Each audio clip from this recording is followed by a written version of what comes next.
Hello students, welcome to prep elevate. Students, CAT अब बस 45 days रह गया, तो अभी आपको हर दिन क्वांट के ज़्यादा से ज़्यादा क्वेश्चन प्रैक्टिस करने चाहिए। तो हम अपने चैनल पे आपके लिए हर दिन क्वांट के कुछ अच्छे क्वेश्चन, सिलेक्टिव क्वेश्चन जो कैट के लेवल के वो लेकर के आएंगे। तो देखिए, आज हमारे पास अर्थमेटिक के कुछ क्वेश्चन है, चलिए इसको सॉल्व करते हैं। तो देखिए, पहला क्वेश्चन है, Karan and Arjun start walking towards each other from M and N respectively. यहाँ गिवन है कि 2 पॉइंट है एम और एन, और करण स्टार्ट करता है वॉकिंग पॉइंट एम से और अर्जुन स्टार्ट करता है पॉइंट एन से। They start with a different constant speed, दोनों का स्पीड डिफरेंट है बट कांस्टेंट है। They meet for the first time 400 meter from point M. अब लेकर फर्स्ट टाइम जब ये लोग मीट करता है तो 400 मीटर फ्रॉम पॉइंट एम, इस पॉइंट से 400 मीटर पे दे कंप्लीटेड द लैप। मतलब जैसे यहाँ पे मीट किया, मीट करने के बाद रिवर्स नहीं जाता, लैप को पूरा कंप्लीट करके देन रिवर्स आएगा। Turn around and keep walking till they meet for the second time 300 meter from point M. देखिए, क्वेश्चन दो तरीके से है।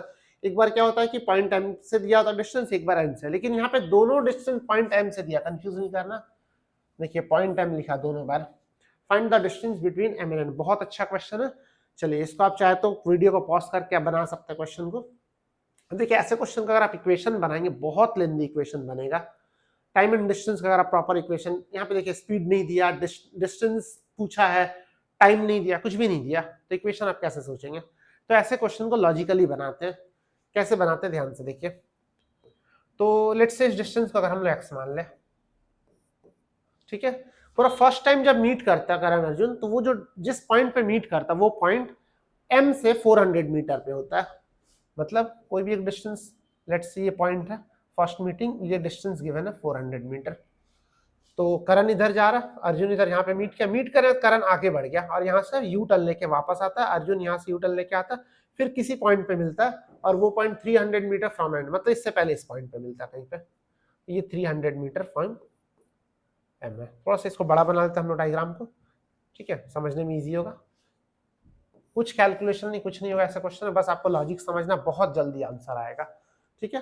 तो फर्स्ट पॉइंट यहाँ पे ये एम एन 2 पॉइंट है, तो करण यहाँ से अर्जुन यहाँ से स्टार्ट करता है और फर्स्ट पॉइंट यहाँ पे मीट करता है 400 और सेकंड पॉइंट यहाँ पे कहीं पे आ जाएगा 300, ठीक है। अब समझिए इसको, तो इस डिस्टेंस को अगर हमने पूरा एक्स मान लिया, ये पूरा डिस्टेंस एक्स है, तो फर्स्ट टाइम जब करण अर्जुन मीट करते दोनों मिलके कितना डिस्टेंस कवर किया?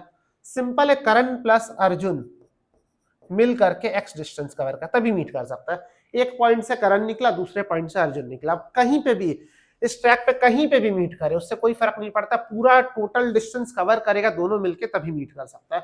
दोनों ने मिलके कितना डिस्टेंस कवर किया? एक्स। और करण अकेले कितना डिस्टेंस कवर किया? 400। ये कैसा है? क्योंकि फर्स्ट मीटिंग यहाँ पे हुआ 400 मीटर फ्रॉम पॉइंट एम। करण यहीं पे पहुंचा अभी तक, देखिए यहाँ पे करण पहुंचा, यहाँ पे अर्जुन पहुंचा, ये मीट कर गया, मतलब दोनों ने मिलकर डिस्टेंस कवर किया एक्स। करण अकेले कितना डिस्टेंस, अर्जुन का नहीं पता हमें अभी, लेकिन करण अभी तक 400 मीटर चल चुका है। आई होप ये क्लियर होगा। इसके बाद वाला पॉइंट समझना ज्यादा इंपॉर्टेंट है, यहां से मैं कलर को चेंज कर रहा हूं। अब देखिए, दूसरा मीटिंग जब होगा तब दोनों मिलकर और कितना डिस्टेंस कवर करना होगा?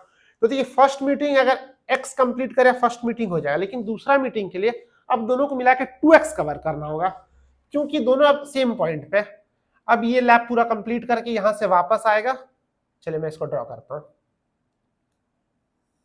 करण यहां से गया, वापस आया, अर्जुन यहां पे था तो यहां पे जाके वापस आया। अब देखिए, 2 रेड लाइन आपको दिख रहा होगा, दोनों ने मिलकर के अभी 2x डिस्टेंस कवर किया, तब मीट किया, ठीक है। दोनों ने मिलकर अभी 2x डिस्टेंस कवर किया, तभी मीट किया। ये समझ में आ रहा होगा। फर्स्ट टाइम क्योंकि दोनों अलग अलग पॉइंट से स्टार्ट किए तो दोनों मिलकर x डिस्टेंस कवर करेगा, लेकिन सेकेंड टाइम दोनों अगर एक ही पॉइंट पे, तो ऐसे दोनों मिलकर के 2x डिस्टेंस कवर करेगा, तभी मीट करेगा। आई होप ये क्लियर हो गया। अब एक चीज समझिए, अगर दोनों ने मिलकर 2x डिस्टेंस कवर किया, अगर ये डबल हुआ, कांस्टेंट स्पीड है, तो ये भी डबल होना चाहिए, 400 का डबल 800 होना चाहिए। ये समझ में आ रहा होगा। अगर दोनों ने मिलकर x डिस्टेंस कवर किया था, उस समय करंट 400 डिस्टेंस कवर किया था, अब सेम रेशियो में जाएगा, क्योंकि डिस्टेंस कांस्टेंट, स्पीड कांस्टेंट है, तो अगर ये 2x हो गया तो ये भी 800 होना चाहिए, ठीक है। करण अभी तक कितना डिस्टेंस कवर कर चुका, 400 प्लस 800, करण अभी तक 1200, ये मीटर में किलोमीटर मीटर में, अभी तक करण कितना डिस्टेंस कवर कर चुका, 1200 मीटर, ठीक है। अब समझिए अभी करण है कहां पे, 300 मीटर फ्रॉम एम है, ठीक है। करण अभी तक कितना डिस्टेंस कवर कर चुका, 1200 मीटर, अभी भी वो 300 मीटर फ्रॉम पॉइंट एम है, मतलब इस डिस्टेंस को अगर करण को यहाँ पे वापस आना 300 आर चलना होगा। करण यहाँ से स्टार्ट किया था, ध्यान से देखिए, यहाँ से स्टार्ट किया, यहाँ से एक लैप पूरा किया और यहाँ पे अभी वापस आया, एक लैप पूरा करने के बाद वापस आया, अभी 300 मीटर फ्रॉम है, मतलब और अगर 300 वो चल ले, ये डिस्टेंस भी अगर वो कंप्लीट कर ले तो पूरा यहाँ पे पहुंच जाएगा, ठीक है। गया और वापस आ गया, पूरा रिटर्न आ चुका, 300 लेकिन बाकी है अभी यहाँ पे करण, तो बोल सकती है जो डिस्टेंस है अभी 2x माइनस 300 पे करण, x प्लस एक्स, 2x पर 300 बचा और 2x माइनस 300, और करण कितना डिस्टेंस कवर कर चुका, 1200, तो 2x minus 300 equal to 1200, 2x equal to 1500 और x इक्वल टू 750, तो इस क्वेश्चन का आंसर होना चाहिए 750 मीटर, ठीक है। तो बहुत ही अच्छा क्वेश्चन है, ठीक है। चलिए देखते हैं हमारा नेक्स्ट क्वेश्चन क्या, एक्सक्यूज मी, क्या लिखा है, Dharmendra divided half of his net worth among his sons Sunny and Bobby in the ratio 5:7 and the remaining among his daughters Esha and Aahana in the ratio 11:13। तो धर्मेंद्र के पास कुछ पैसा, हाफ वो सन के लिए रख देता, हाफ डॉटर्स के लिए, और फिर सन के पास जो पैसा जाता है उसको 5:7 में डिवाइड करता, और जो डॉटर के पास पैसा गया उसको 11:13 में डिवाइड किया गया। If Esha got 12 crore more than one of her brothers, Esha को 12 करोड़ ज्यादा मिलता, किससे, वन ऑफ हर ब्रदर्स लिया, किससे पता नहीं है, वो हमें पता करना। Then how much did Aahana get, अगर लिख देगा फिर तो बहुत ईजी है, थोड़ा सा लॉजिक लगाना किससे ज्यादा है, ऐसा नहीं कैनॉट डिटरमाइन का ऑप्शन भी नहीं है, देखिए यहाँ पे। तो लेट्स से धर्मेंद्र के पास अगर इतना पैसा है x, ठीक है, धर्मेंद्र के पास कितना पैसा, लेट्स से x, सबसे पहले इसको दो पार्ट में डिवाइड किया, सन्स में एंड डॉटर्स में, x/2 x/2, ठीक है। अब सन्स में अगेन ये दो पार्ट में डिवाइड होगा, सनी एंड बॉबी में, सनी एंड बॉबी में क्या रेशियो, 5:7, और डॉटर्स में ये पैसा डिवाइड होगा, क्या रेशियो में जाएगा, 11:13, ठीक है। तो 5:7 में अगर आप x/2 को डिवाइड करेंगे तो 5/12 इंटू x/2, इसको आप डायरेक्ट भी लिख सकते हैं 5x/24, ये क्या 7/12 इंटू x/2, तो इसको डायरेक्ट आप लिख सकती है 5x/24 है, और ये कितना, ये 7x/24 है। अगेन ये 11/24 इंटू x/2 और ये 13/24 इंटू x/2, मतलब इसका वैल्यू आ गया 11x/48 और इसका वैल्यू आ गया 13x/48, ठीक है। सारे लोग का हम लोग शेयर निकाल चुका। अब एक चीज ध्यान देना, किसके बारे में लिख रहा है, ये सनी, बॉबी, एशा एंड आहाना। अब यहां पे लिख रहा इफ एशा गेट, एशा के बारे में बात हो, एशा गेट 12 का more than one of her, Esha का शेयर यहाँ पे क्या दिख रहा है, 11x/48, 11x/48 जो है वो उसके किसी एक भाई से 12 करोड़ ज्यादा, ध्यान से देखिए, किसी एक भाई से, आप सोचिए ऐसा नहीं कि किसी को लेके, क्योंकि लिखा नहीं है तो किसी को भी लेंगे तो आ जाएगा, नहीं आएगा। आपको यहाँ पे सोचना है कि एशा का पैसा इससे ज्यादा नहीं हो सकता, क्यों नहीं हो सकता, देखिए सबसे पहले पैसा दो इक्वल पार्ट में डिवाइड हुआ था, हाफ हाफ, अब उस पैसा को, हाफ पैसा को सनी और बॉबी में जब डिवाइड हुआ तो सनी को बॉबी से ज्यादा पैसा मिला, ध्यान से देखिए, सनी को बॉबी से ज्यादा पैसा मिला, हाफ हाफ पैसा था, हाफ में से सनी को बॉबी से, सॉरी बॉबी को सनी से ज्यादा पैसा मिला, बॉबी का शेयर ज्यादा सनी से, और यहाँ पे देखिए आहाना का शेयर ज्यादा एशा से, मतलब एशा का शेयर आहाना से कम है, तो जो हाफ पैसा को डिवाइड किए थे इक्वली, तो एशा के शेयर जो कम है वो बॉबी से ज्यादा कैसे हो सकता है, नहीं हो सकता।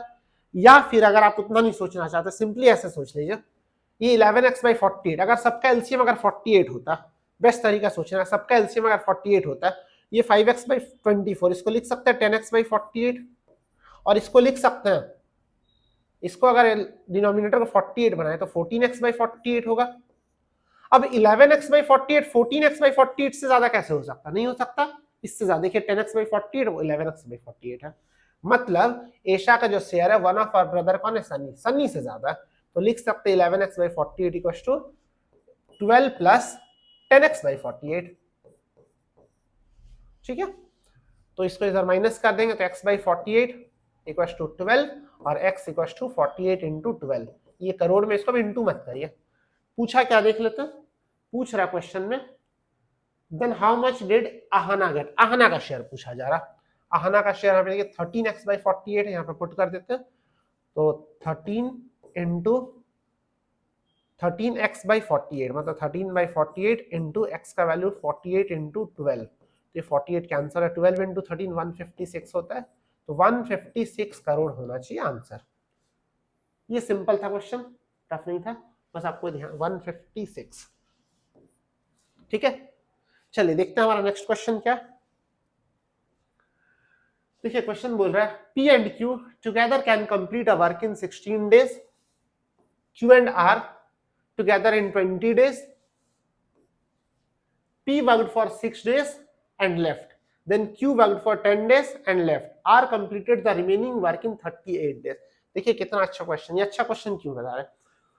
P and Q गिवन क्या, P and Q के बारे में, ऐसे पहला लाइन पढ़ने के बाद मुझे लगा बहुत इजी होगा क्वेश्चन, इजी है बट यहाँ पे अगर ये कॉन्सेप्ट नहीं पता आप इस क्वेश्चन को सॉल्व नहीं कर पाएंगे। P and Q लिखा 16 डेज और Q and R मिल करके काम को कर सकता है 20 डेज। ठीक है, हमें P प्लस Q का पता है एफिशिएंसी Q प्लस R का, लेकिन P प्लस Q का भी काम ही नहीं किया, काम किया P अकेले, फिर काम किया Q अकेले, फिर काम अलग अलग कर रहा है। P अकेले काम किया कितना दिन, P काम कर रहा है कितना दिन किया, यहाँ पे P worked for 6 days, then Q worked for 10 days, then R worked for 38 days और पूरा काम हो गया, पूरा काम 1 इक्वल टू 1 लिख लेते हैं। हमें पता क्या करना कि R अगर अकेले काम करे तो पूरा काम कितना दिन में करेगा। तो कैसे सॉल्व करें, देखिए इस क्वेश्चन को। देखिए हमें क्वेश्चन में P और Q का टुगेदर का एफिशिएंसी पता है, Q और R का भी टुगेदर का पता है, तो ऐसे क्वेश्चन में क्या करते हैं, इसको पेयरिंग करना होता है। पेयरिंग कैसे करते हैं, देखिए P6 प्लस यहाँ पे Q10 है, इसको लिख सकते हैं Q6 प्लस Q4 लिख सकते हैं। Q10 डेज काम किया, Q6 days plus Q4 days plus R34, इसको लिख सकते हैं R4 प्लस सॉरी R38 है ना, R4 plus R34 equal to 1। अब ऐसा क्यों ब्रेक किए, अब ध्यान से देखिए क्यों ऐसा ब्रेक किए। यहाँ पे देखिए ये भी 6 है, ये भी 6 है, P 6 दिन काम किया, Q भी 6 दिन, इसको लिख सकते हैं P प्लस Q मिल करके 6 डेज काम किया। देखिए Q 4 डेज काम किया, R भी 4 डेज काम किया, इसको अगर एक साथ लिख सकते हैं Q प्लस R, एक ही बात है, Q 4 डेज काम करे, R 4 डेज काम करे, या फिर दोनों मिलके 4 डेज काम करे, बात तो सेम है। अब इससे हम लोग लिख सकते हैं P प्लस Q काम किया 6 डेज, हम बोल सकते हैं ऐसा, प्लस Q प्लस, इसको अगर पेयरिंग कर ले, Q प्लस R काम किया 4 डेज, प्लस R काम किया 34 डेज और पूरा काम हो गया। अब इसका कैलकुलेशन सिंपल है, तो P plus Q 6 days, P plus Q का 1 डे का वर्क कितना था 1/16, तो ये हो जाएगा 6/16, प्लस Q प्लस R का 1 डे का काम कितना था 1/20, तो 4/20, प्लस R का 34 डे का वर्क इक्वल टू 1, तो R का 34 डे का work 1 minus 4/20 minus 6/16 equal to 80। अगर एलसीएम ले ले यहाँ पे तो 80 माइनस 24 जा 4 4 जा 16 माइनस 16 5 जा 5 6 जा 30 इक्वल टू 80 माइनस 30 50 50 माइनस 16 34/80। ये किसका काम है, R का 34 डेज का काम है, 34/80, तो R का एक दिन का काम हो जाएगा 1/80, मतलब R can complete the work in 80 days, R can complete the entire work in 80 days. इस क्वेश्चन का आंसर होना चाहिए 80 डेज। ठीक है, तो आज के वीडियो में हमने 3 क्वालिटी क्वेश्चन सॉल्व किए, नेक्स्ट वीडियो में हम लोग कुछ और क्वेश्चन सॉल्व करेंगे और डेली इसी तरह के वीडियोस में डालूंगा जिसमें कैट के लेवल के कुछ क्वेश्चंस आपको मिल जाएंगे। तो आप हमारे चैनल को अगर अब तक सब्सक्राइब नहीं किए तो सब्सक्राइब कर लीजिए और अगर वीडियो अच्छा लगे तो लाइक कर दीजिए। चलिए मिलते हैं नेक्स्ट वीडियो में। Thank you so much for watching.